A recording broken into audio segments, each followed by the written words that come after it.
Alors le bilan, c'est un exercice qui est très important dans toutes les entreprises. Il se fait dans toutes les entreprises, mais à mon sens, il est encore plus important dans les petites entreprises, dans le sens où chaque action, chaque décision a un impact qui se note directement, qui se note très vite sur les résultats de l'entreprise. Par exemple, une dépense dans une petite entreprise, si elle est mal pensée ou alors si c'était un risque qui finalement s'est avéré exact, aura un impact vraiment conséquent sur le chiffre d'affaires et le résultat de l'entreprise, de la petite entreprise, alors que dans une grande entreprise, cette dépense n'aura pas forcément le même impact.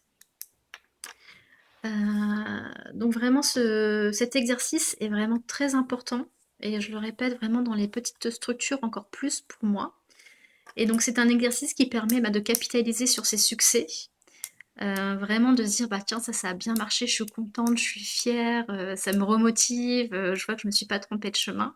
Ça permet aussi de tirer profit de ces échecs, de dire, bah là, ça a moins bien marché, et donc de s'interroger, de dire, bah pourquoi est-ce que ça n'a pas marché? Est-ce que c'est vraiment quelque chose qui me fait vibrer? Est-ce que j'ai bien fait? Dans le sens, est-ce que je me suis donné tous les moyens pour atteindre cet objectif? Ou au contraire, bah, finalement, c'était pas vraiment un choix de cœur ou une action inspirée. Et donc, ben, du coup, voilà, tirer profit de cet échec en disant, bah, ça, je le referai différemment ou pas. C'est aussi le bilan pour moi, et c'est aussi le moment de se dire, voilà tout ce que j'ai fait cette année. Parce qu'on a très vite tendance à dire, voilà tout ce que j'ai pas fait, et donc de se miner le moral. Et moi, je suis vraiment pour la positive attitude, et je vous invite vraiment à vous rendre compte de tout ce que vous avez fait en une année ou en une période. C'est vraiment super important parce que ça remotive, ça rebooste, et ça montre que même si parfois on est crevé de sa journée de travail, c'est pas pour rien. Il y a vraiment des résultats derrière, et il y a vraiment moyen de... On tire toujours profit de chaque action qu'on fait, de chaque rencontre qu'on fait. Il y a vraiment toujours moyen de voir le bon côté des choses et d'en retirer que le positif.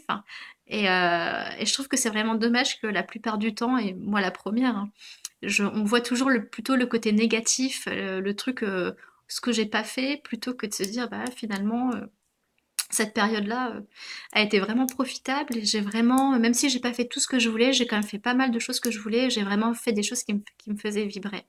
C'est super important.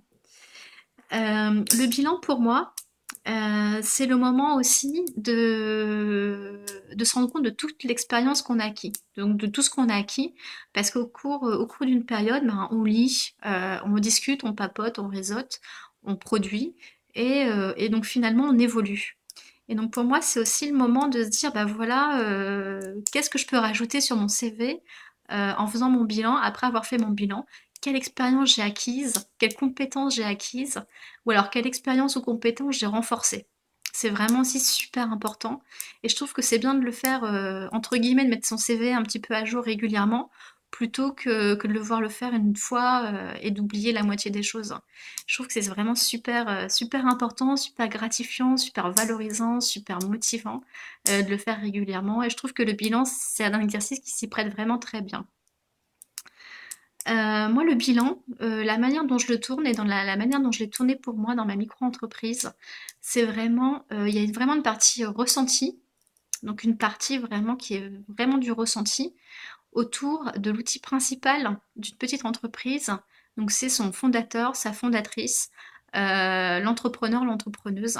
Pour moi, c'est vraiment l'outil principal parce que c'est le couteau suisse de l'entreprise. C'est de là, c'est de l'esprit du cerveau que germent toutes les idées. Et donc c'est pareil, ces mains, ce cerveau qui vont faire de cette idée une offre, un produit, un service, et ensuite qui vont essayer d'innover pour le vendre, pour en faire la communication, le marketing. Donc vraiment, le fondateur, la fondatrice, c'est vraiment le couteau suisse. Et donc pour moi, c'est l'outil, c'est le couteau suisse qui doit toujours rester fonctionnel, qui doit jamais tomber en panne, et qui doit toujours être prêt à aller de l'avant. Donc c'est pour ça que moi, ce bilan, j'en fais vraiment je travaille vraiment d'abord sur le ressenti euh, du fondateur, fondatrice, pour voir parce qu'il fait pétiller les yeux, quoi, clairement, pour voir ce qui a donné envie de se lancer, de continuer, d'avancer, de subir les montagnes russes de l'entrepreneuriat, de se relever, d'avoir une baisse de morale, enfin voilà, vraiment d'évoluer et de, voilà, vraiment ce qui fait pétiller les yeux, quoi. Vraiment, dans cet exercice, c'est là où on prend vraiment le temps de faire le point sur soi. Pas forcément que sur des résultats, pas forcément que sur des chiffres, mais vraiment sur, voilà, moi, cette année, ce qui m'a fait pétiller les yeux, c'est ça, j'ai adoré, j'ai kiffé, et j'ai envie que ça se repasse comme ça l'année prochaine. Donc vraiment toute une partie ressentie autour de l'outil principal, donc qui est le fondateur, fondatrice, l'entrepreneur, l'entrepreneuse, qui est pour moi ultra importante et beaucoup plus importante que finalement les données factuelles et chiffrées. Donc ces données factuelles et chiffrées, c'est la deuxième partie. Donc c'est pour moi nécessaire de le faire, mais c'est pas le plus important. Et donc dans ces données factuelles et chiffrées, bah, ça permet de voir concrètement ce que vous avez dans les mains. C'est vraiment du concret. Là on n'est plus vraiment dans le ressenti. C'est vraiment le concret. C'est vraiment les chiffres et analyser, lire les chiffres pour lever des questionnements et que ces questionnements vous amènent à faire mieux la prochaine fois, à faire différemment la prochaine fois, à améliorer, à évoluer. Pour moi, vraiment, tout ça, ça doit vraiment soulever la réflexion et ne pas se flageller, ne pas s'auto-flageller parce que on peut pas tout réussir, mais plutôt se motiver en se donnant un coup de fouet en disant, ben voilà, l'année prochaine, cette année c'était bien et l'année prochaine ce sera encore mieux. C'est vraiment le but de faire le point sur ça. Et avoir des données chiffrées et factuelles, ça permet aussi de voir si ses priorités sont bien, si sont bonnes, hein, si ses efforts sont au bon endroit, au bon moment, au bon endroit. Ça permet également de se dire, bah là je pensais ça et finalement, par exemple, je pensais que ce produit se vendait bien, que c'était celui qui marchait le mieux, mais finalement, au vu du chiffre d'affaires que je réalise, moi, je me rends compte que c'est plutôt le produit B qui fonctionne mieux. Et voilà, peut-être aussi analyser cet écart entre le ressenti et le factuel pour voir si finalement c'est pas le produit B qui vous fait plus pétiller, même si c'est le produit A qui est le plus demandé par vos clients. Et donc dans cette partie factuelle et chiffrée, donc on va faire déjà un rappel de votre stratégie, de vos objectifs en début de période. C'est important parce que comme chaque pilote, comme chaque navigateur, naviguer à vue en total freestyle, c'est jamais bon. Donc c'est toujours bien de partir de ça, donc de faire le rappel de ça. Ensuite, on va regarder votre CA, enfin ton CA ventilé par client et par produit. Ça permettra justement de soulever la réflexion sur pourquoi ça a mieux marché, pourquoi ça a moins bien marché. Euh, quel produit se vend le mieux. Ça permettra aussi de voir, de faire cette répartition du CA ventilé mois par mois. Ça permettra aussi d'essayer de voir les périodes dans lesquelles vous vendez mieux, dans lesquelles vous vendez moins. Donc c'est important aussi. On aura aussi une partie du coup finalement qui est liée les clients. Est-ce que les clients auxquels je m'adresse sont les clients qui achètent? Est-ce que ces clients-là sont dans ma cible? Est-ce que ma cible est toujours la même qu'au début? Est-ce qu'elle a changé? Est-ce qu'elle a évolué par rapport à mon évolution, à moi? Donc c'est important aussi de se poser et de réfléchir sur ses clients parce que ça entraîne du coup le point d'après, la visibilité. Est-ce que mes actions commerciales, marketing, communication sont bien ciblées? Est-ce qu'elles s'adressent aux bonnes personnes? Est-ce que l'énergie que j'y mets me permet de...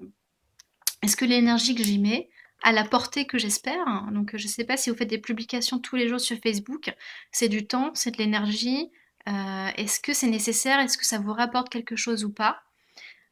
Donc c'est important de faire le point sur votre visibilité. Si par exemple vous faites des marchés à l'occasion de Noël, est-ce que ça répond bien à vos clients? Est-ce que ça répond bien à vos produits? Est-ce que ça vous a rapporté? Ou alors est-ce que c'était du temps finalement que vous auriez pu investir ailleurs et qu'ailleurs ça vous aurait rapporté plus? C'est toutes des questions comme ça qui sont importantes. Et enfin, on va aussi faire un point sur la gestion du temps.